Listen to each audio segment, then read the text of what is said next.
Legal ল ফার্মের ধারাবাহিক আলোচনায় আজকে আমরা দেখব ট্রান্সফার অফ প্রপার্টি অ্যাক্ট।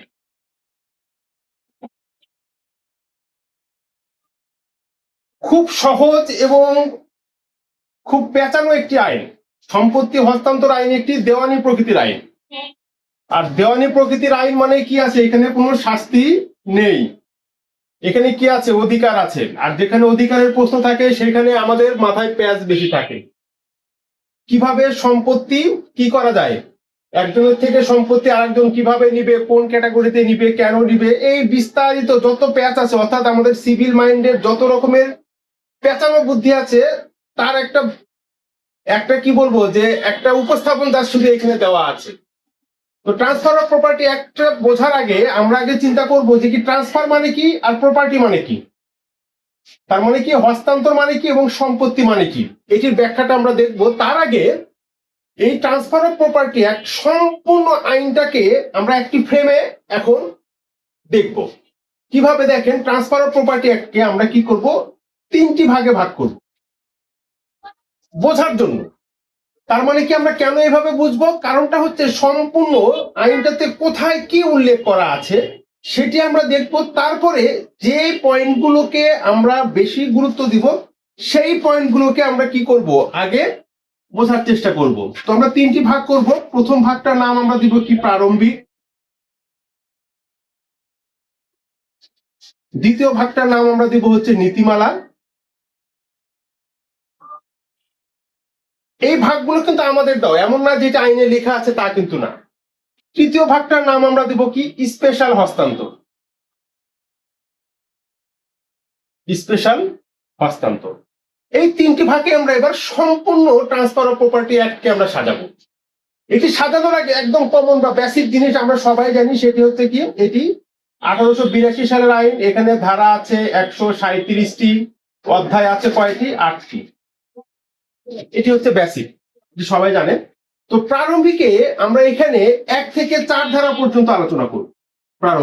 প্রারম্ভিকের পাঠ শেষ। এবার আসি আমরা নীতিমালা। নীতিমালাতে আমরা 5 থেকে শুরু করে 53 ক ধারা পর্যন্ত আলোচনা করব। এই 5 থেকে 53 ক ধারাকে আবার আমরা কি করব, আলোচনার সুবিধার্থে এটিকে আমরা আবার দুইটি ভাগে ভাগ করব। প্রথম ভাগটার নাম আমরা কি দিব, স্থাবর অথবা অস্থাবর সম্পত্তি হস্তান্তর। স্থাবর অথবা অস্থাবর সম্পত্তি হস্তান্তর। এখানে আমরা দেখব 5 থেকে শুরু করে 37 ধারা পর্যন্ত। দ্বিতীয় পার্টটাতে আমরা দেখব কি, শুধুমাত্র স্থাবর সম্পত্তি হস্তান্তর। স্থাবর সম্পত্তি হস্তান্তর এটি আমরা দেখব 38 থেকে শুরু করে 53 ক ধারা পর্যন্ত। এটি হচ্ছে আমাদের দুটো শ্রেণী বিভাগ শেষ। এবার আমরা দেখি স্পেশাল হস্তান্তরে এইখানে কি আছে। স্পেশাল হস্তান্তরটাকে আমরা আমাদের মতো মনে রাখার জন্য একটি কোড ইউজ করব। কোডের নাম হচ্ছে কি, SM লিগা। এটি হচ্ছে আমাদের কোড। এই কোড মানে কি, S মানে হচ্ছে সেল, M মানে হচ্ছে মর্টগেজ, L মানে হচ্ছে কি লিজ, E মানে হচ্ছে এক্সচেঞ্জ, G মানে হচ্ছে কি গিফট, A মানে হচ্ছে কি অ্যাকশনেবল ক্লেম। Actionable claim. আমরা দেখেন প্রথম এবং দ্বিতীয়তে আমরা যদি বলি, এখানে অধ্যায় 1, এখানে অধ্যায় 2, তার মানে সেল হচ্ছে অধ্যায় 3, মর্টগেজ হচ্ছে অধ্যায় 4, লিজ হচ্ছে অধ্যায় 5, এক্সচেঞ্জ হচ্ছে অধ্যায় 6, গিফট হচ্ছে অধ্যায় 7, অ্যাকশনেবল ক্লেম হচ্ছে অধ্যায় 8। আমাদের 8টি অধ্যায় কিন্তু এখানে চলে এসেছে। যেহেতু আমরা আইন পড়তে এসেছি, সুতরাং একটু ধারাগুলো আমরা এখানে উল্লেখ করে নিই। সেল হচ্ছে কত, আমাদের 54 থেকে শুরু করে 57 ধারা পর্যন্ত হচ্ছে সেল।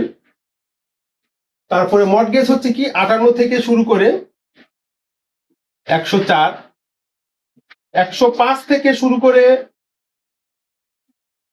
117 হচ্ছে লিজ, 118 থেকে শুরু করে 121 হচ্ছে আমাদের এক্সচেঞ্জ, গিফট হচ্ছে 122 থেকে শুরু করে 129 ধারা, অ্যাকশনেবল ক্লেম হচ্ছে 130 থেকে 137 ধারা। খুব সহজ না মনে হচ্ছে?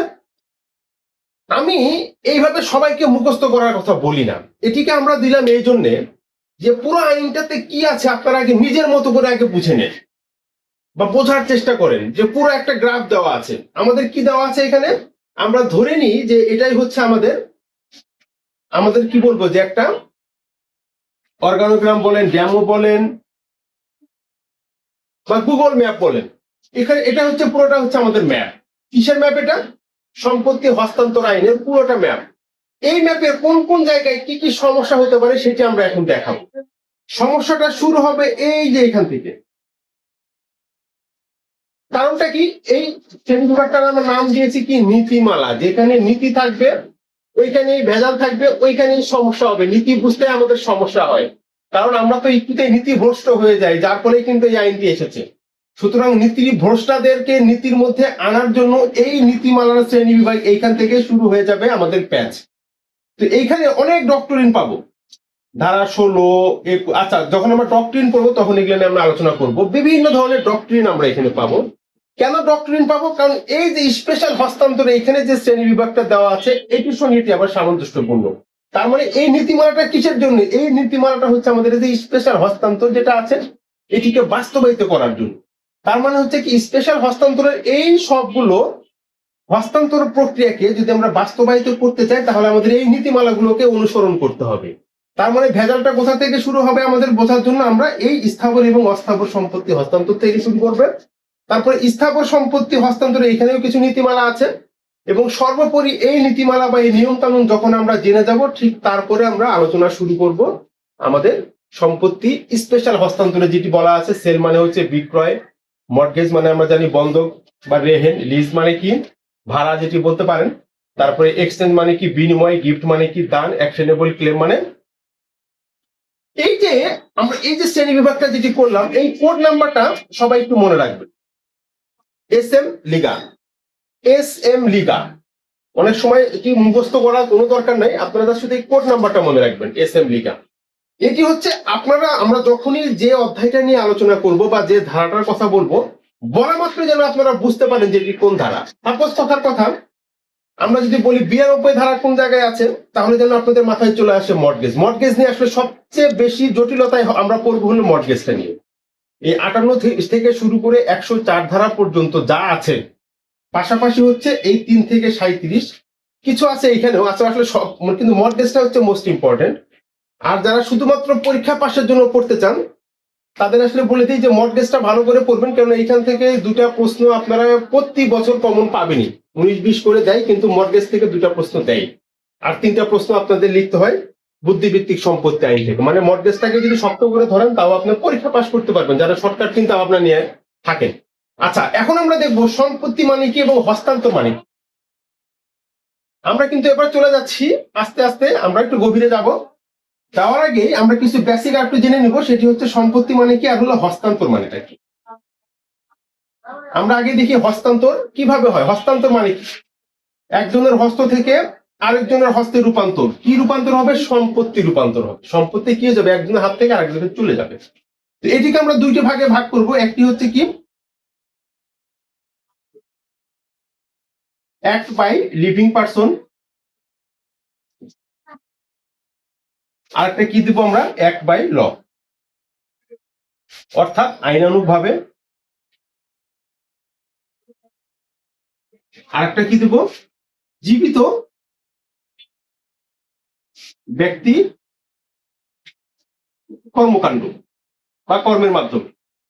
তার মানে হচ্ছে হস্তান্তরটা হবে দুই রকম ভাবে, সেটা কি অ্যাক্ট বাই ল আইনানুগ ভাবে, আর একটা হচ্ছে কি জীবিত ব্যক্তির কর্মের মাধ্যমে।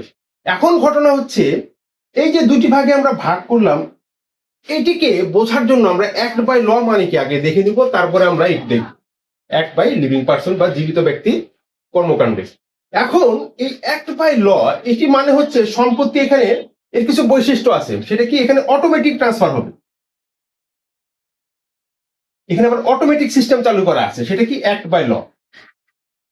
সেটা কিভাবে দেখেন, যদি কেউ উইল করে, ধরেন এ নামক ব্যক্তি মারা গেল, উইল করে গেছে কারে? বির কাছে, বির নামে উইল করে গেছে। এই ব্যক্তি মারা যাওয়া মাত্র সম্পত্তিটা অটোমেটিক বির কাছে চলে আসবে, অর্থাৎ সম্পত্তিটা এখানে হস্তান্তরিত হয়ে যাবে কোনো রকম ঝামেলা ছাড়া। তো যেখানে এরকম ঝামেলা ছাড়া হস্তান্তরিত হবে সেইখানে টিপি অ্যাক্ট প্রযোজ্য হবে না। কারণ যেখানে ঝামেলা আছে জীবিত ব্যক্তির মধ্যে সেইটা হচ্ছে আমাদের টিপি অ্যাক্টের আলোচনার বিষয়। যেখানে ঝামেলা নাই সেখানে টিপি অ্যাক্ট কি করবে না, আলোচনা করবে না। আর কি কিভাবে হইতে পারে, ধরেন এ মারা গেছে, এর উত্তরাধিকার হচ্ছে বি, তার মানে কি সাকসেশন অ্যাক্ট অনুযায়ী বি সম্পত্তি পেয়ে যাবে। এখানেও কিন্তু অটোমেটিক হস্তান্তর হয়ে যাবে, এখানেও টিপি অ্যাক্ট কি করবে না, হস্তক্ষেপ করবে না। তার মানে টিপি অ্যাক্ট তাহলে কোথায় হস্তক্ষেপ করবে, এই যে জীবিত ব্যক্তির এখানে সবচেয়ে ঝামেলা, মানে আমরা যতক্ষণ জীবিত আছি ততক্ষণ এগুলো ঝামেলা নিয়ে থাকবো আমরা। এই ঝামেলাগুলো নিয়ে আমরা এখন দেখবো অ্যাক্ট বাই লিভিং পার্সন। কি বলা হচ্ছে, জীবিত ব্যক্তির কর্মের মাধ্যমে। জীবিত ব্যক্তি মানে কি, আবারও বিশ্লেষণ করবো, জীবিত ব্যক্তি মানে কি, ধারা 3 এর বর্ণনা দেওয়া আছে। জীবিত ব্যক্তি মানে কি বলা হচ্ছে, এই কোম্পানি। জীবিত মানে কি আমরা বুঝবো, এই কোম্পানি। আর কি বলা আছে, এই অ্যাসোসিয়েশন, এই কোম্পানি, এই অ্যাসোসিয়েশন। আর একটা কি আছে, ইন্ডিভিজুয়াল পার্সন।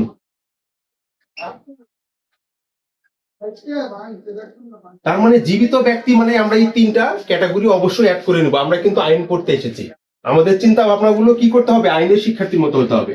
তার মানে জীবিত ব্যক্তি মানে টিপি অ্যাক্ট অনুযায়ী জীবিত ব্যক্তি মানে কি হবে, এ কোম্পানি হবে, এ অ্যাসোসিয়েশন হবে, অথবা ইন্ডিভিজুয়াল পার্সন হবে। এই তিনটা মিলে হচ্ছে জীবিত ব্যক্তি। এখন এই তিনটা ক্যাটাগরির জীবিত ব্যক্তিকে আমরা কি ধরবো, একটি শ্রেণীর জীবিত ব্যক্তি।